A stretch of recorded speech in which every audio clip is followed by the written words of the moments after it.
Mahigit isang linggo bago ang undas, may mga dumadalaw na sa ilang sementeryo sa Visayas at Mindanao.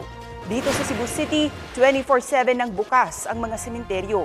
May ilang bumibisita na sa Careta at Calamba Catholic Cemeteries. Paalala ng lokal na pamahalaan, umiiral na ang liquor ban sa mga sementeryo sa lungsod. Bawal din ang paggamit ng videoke at pagdadala ng mga patalim sa loob. Sa Iloilo City naman, may ilang naglilinis at nagpipintura ng puntod ng mga yumaong kaanak. Ipinagbabawal din ang alak, sugal, pati ang pagdadala ng baril at malakas na speaker sa mga sementeryo sa lungsod. Ang Land Transportation Office Region 6 nagsagawa naman ng roadworthiness check sa mga PUV. 3 bus ang nakitaan ng minor violations gaya ng sirang wiper. Pinaayos ang mga ito bago sila payagang bumiyahe ulit. May mga nag-aayos na rin ng mga musileo at puntod sa Takurong Cemetery sa Sultan Kudarat. Nagsagawa rin ng clearing operations ang lokal na pamahalaan sa mga kalsada sa paligid ng pampublikong sementeryo.